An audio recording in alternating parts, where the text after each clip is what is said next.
नमस्कार, मैं हूं आशुतोष मित्तल। आप देख रहे हैं सिटी न्यूज़। आज हम मौजूद हैं नगर के श्री अस्पताल में। आज हम जानेंगे यहाँ की व्यवस्थाओं के बारे में। सिकंदराबाद बढ़ती बीमारियों के उपचार हेतु कितना तैयार है नगर का सरकारी अस्पताल, जाने क्या है व्यवस्था। बता दे, नगर डेंगू, मलेरिया, बुखार आदि बीमारियां नगर में कहर ढा रही है। सरकारी अस्पताल में लगभग 600 नए मरीज ओपीडी में पहुंच रहे हैं, लेकिन बात करें व्यवस्थाओं की तो विभिन्न कमियों से जूझ रहा है नगर अस्पताल। सफाई व्यवस्था भी दिखी नासाज। इतना ही नहीं, गंदे शौचालयों की वजह से मरीज व तीमारदार है परेशान। जहां लैब टेस्ट के विषय में भी जानकारी ली गई। नमस्कार, अब हम मौजूद हैं सिकंदराबाद के सरकारी अस्पताल की ब्लड टेस्ट लैब में। मैम, आपका नाम बताइए। दीपशिखा मौर्य। मैम, यहाँ कौन कौन से टेस्ट अवेलेबल हैं और किन टेस्टों का यहाँ बात? अभी तो malaria, typhoid, dengue, hepatitis B, C, ANC profile मतलब ये होते हैं। और यदि कोई मरीज़ जो जर्नल आजकल चल रहा है एलएफटी और केएफटी, तो क्या उसकी जाँच भी यहाँ अवेलेबल है? उसका सामान नहीं है अभी, रिएजेंट नहीं है, ओपन डिमांड हो गया है और फिर वहाँ से भी आया नहीं है। ऐसी अदर कौन सी जांचें हैं जिनका सामान यहाँ अवेलेबल नहीं है? एलएफटी, केएफटी और सीबीसी। एम की जगह हमारे संवाददाता की वार्ता हुई डॉक्टर दिव्या शर्मा से। आए सुने क्या कहा उन्होंने। डॉक्टर दिव्या हमें यहाँ की व्यवस्थाओं के बारे में जानकारी देंगे। नमस्कार मैम। मैम, जैसा अभी डेंगू और मलेरिया वगैरह का सीज़न चल रहा है, तो नगर अस्पताल इसके लिए कितना तैयार है? नमस्कार, मैं डॉक्टर दिव्या शर्मा हूँ, यहाँ पे चिकित्सा अधिकारी। जो डेंगू और मलेरिया के हैं, हमें ऊपर से गाइडलाइंस आ गई हैं, हम लोग बिल्कुल तैयार हैं। हमारी लेबॉरेटरीज़ में जो टेस्ट्स हैं हम लोग कर रहे हैं रोज़, उसकी रिपोर्ट हमारी रोज़ लखनऊ जा रही है। क्लीनिनेस के लिए बोला गया है। हमारे जो डॉक्टर्स हैं सतर्क हैं, उनको 24 घंटे ड्यूटी के लिए भी तो हो ही रही थी पहले से, बट जो बीमारी जो भी डेंगू मलेरिया चल रहा है उसकी जो हमारी टेस्ट्स भी हैं वो भी 24 घंटे अब चल रहे हैं। और हम लोग एडमिट भी कर रहे हैं पेशेंट्स। जैसी रिपोर्टिंग आती है डेंगू फीवर की, जैसे NS1 एंटीजन पॉजिटिव हो जाते हैं या फिर और भी बाकी रिपोर्ट्स पॉजिटिव आती हैं, हम लोगों को एकदम से इंटीमेशन आ जाता है और हम लोग अपना ट्रीटमेंट तो पहले ही चालू कर देते हैं, स्टार्ट कर देते हैं, और फिर उसको हम लोग फॉलोअप भी करते हैं एंड प्रॉपर मैनेजमेंट भी करते हैं। मैम, जैसा आपने बताया कि यहाँ लगभग सभी टेस्ट अवेलेबल हैं, लेकिन देखा जाए जो यहाँ मरीज़ आते हैं उनकी शिकायत है कि बहुत से टेस्ट ऐसे हैं जिन्हें बाहर के लिए बोल दिया जाता है, कुछ टेस्ट ही यहाँ पर हो पाते हैं। तो उस विषय में आप क्या कहना चाहेंगे?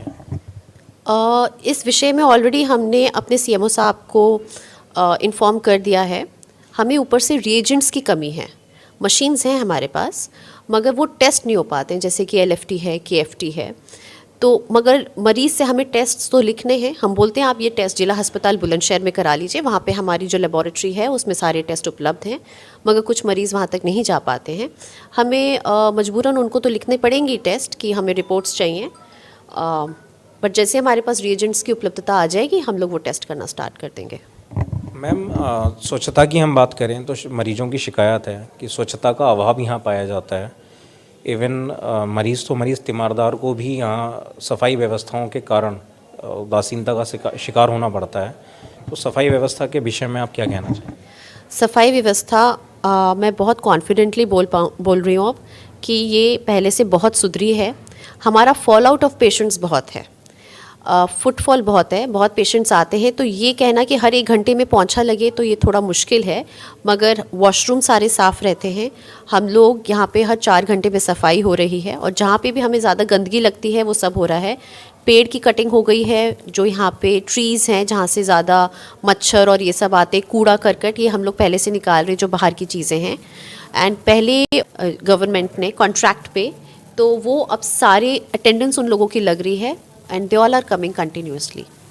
बट मैम, यदि हम आज की बात करें तो जो शौचालय हैं यहाँ पर, उनमें गंदगी का बोलबाला आज भी पाया जा रहा है। तो इस चीज़ को हम कैसे जस्टिफाई करें कि शौचालय जो हैं वो मरीज के लिए और तीमारदार के लिए साफ़ यहाँ प्रोवाइड कराए जा रहे हैं? यहाँ पे 3 शौचालय हैं, 3 सेट्स ऑफ शौचालय। तो 2 जो हैं वो बिल्कुल वर्किंग कंडीशन में है, एक बिल्कुल वर्किंग कंडीशन में नहीं है। उसका जो पीछे सेप्टिक टैंक है जो हम लोगों को पता चला है वो बहुत निचले स्तर पर है, हमें उसको ऊपर करना पड़ेगा एंड फिर वो पूरा दोबारा से रेनोवेट होगा। इसके लिए हमने ऑलरेडी सीएमओ साहब को इन्फॉर्म कर दिया है एंड सीएमओ साहब ने भी उसको फॉरवर्ड किया है। जैसे ये काम होगा हम लोग शुरू कर देंगे। मैम, यदि हम डेंगू की दवाई की बात करें तो सारी मेडिसिन यहाँ अवेलेबल होती हैं या कुछ मेडिसिन बाहर से भी मंगानी पड़ रही हैं? डेंगू का जो नंबर 1 इलाज है वो है फ्लूइड इनटेक एंड जो सारी बाकी मेडिसिन हैं हमारे पास वो अवेलेबल हैं, गवर्नमेंट ने अवेलेबल कराई हैं। लेकिन कुछ मरीजों की शिकायत है कि काफ़ी दवाइयाँ उन्हें बाहर से लिखी जाती हैं, उसके लिए आपने ऑल्टरनेट भी दिया हुआ है जन औषधि केंद्र। तो जन औषधि केंद्र के बारे में मैं बात करूं तो वहाँ लगभग प्राइवेट दवाइयों की शिकायतें बहुत ज़्यादा आ रही हैं, जिसके विषय में मात्र 7 या 8 दिन पहले सीएमओ साहब से भी मैंने बात रखी और उन्होंने भी नाराज़गी जाहिर की थी।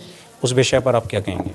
हम लोगों को इन्फॉर्म्ड है ये कि यहाँ पे ऐसा हो रहा है, हमने सीएमओ साहब को इस बारे में इन्फॉर्म कर रखा है एंड सीएमओ साहब खुद आए थे, स्वयं आए थे, उन्होंने इस बात की यहाँ पे पुष्टि करी थी।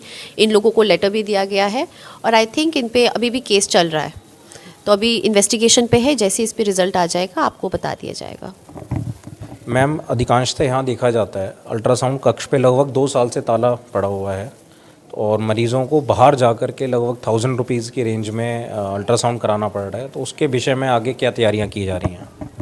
हमारे पास इंफ्रास्ट्रक्चर है, मशीन है, रूम है, अवेलेबल है और अभी 4 या 5 दिन की पहले की बात है, हमें ऑर्डर आ गया है, यहाँ पे एक डॉक्टर साहब को अपॉइंट कर दिया गया है रेडियोलॉजी में। 3 दिन वो आएंगे, यहाँ पे अटैच्ड हैं एंड पहले यहाँ पे डॉक्टर जो थे उनका ट्रांसफ़र हो गया, डॉक्टर EP सिंह साहब थे, अब हमारे पास रेडियोलॉजिस्ट आएंगे, अब यहाँ पे दोबारा से वो सुविधा स्टार्ट हो जाएगी। अच्छा मैम, इस बीमारी के मौसम में हमारे नगरवासियों से आप या हमारे दर्शकों से आप क्या अपील करना चाहेंगे? मैं यही अपील करना चाहूँगी आप सबसे कि आप अपने घर में स्वस्थ रहें और पूरी बाजू के कपड़े पहने, कॉटन के कपड़ों के ऊपर अब तो खैर सर्दियाँ आ गई, हम स्वेटर्स पहनते हैं और नीचे भी पूरी आस्तीन के पैंट्स पहने, क्योंकि जो डेंगू का मच्छर होता है ज़्यादातर पाया गया है वो घुटने के नीचे काटता है। सॉक्स एंड शूज़ अपने पहन के रखें, आसपास सफाई रखें। हम सब जानते हैं डेंगू का जो मच्छर होता है वो साफ़ पानी में भी पनप सकता है, उसमें इतनी शक्ति होती है। तो कहीं पे भी पानी को इकट्ठा ना होने दें, बार बार उसकी सफाई करें। जहाँ पे आपको लग रहा है कि पानी ज़्यादा है, जैसे लेक्स होती हैं, पॉन्ड्स होती हैं, जहाँ पे पानी इकट्ठा हो गया वहाँ पे मिट्टी का तेल डाल दें। और फीवर की जैसी कंडीशंस आपके घर में किसी को कुछ होता है, प्लीज़ आप जाइए अपने सरकारी अस्पताल या आसपास जो भी डॉक्टर साहब हैं आपके आसपास, वहाँ पे टेस्ट कराइए और उसकी पुष्टि कराइए और दवाई समय पे खाइए। अच्छा खान पान खाइए, जंक फूड मत खाइए, फ्रूट्स खाइए, अपने घर का खाना खाइए और फ्रेश कुक्ड फूड खाइए, बिल्कुल ताज़ा बना हुआ, तो कोई बीमारी नहीं होगी आपको। धन्यवाद मैम। ये थे हमारे साथ डॉक्टर दिव्या शर्मा। बाकी जागरूकता के लिए मैम ने भी काफ़ी बातें कही और सिटी न्यूज़ भी चाहेगा कि जागरूकता ही आपको बीमारियों से बचा सकता है। कैमरा पर्सन मोहसिन के साथ आशुतोष मित्तल, सिटी न्यूज़।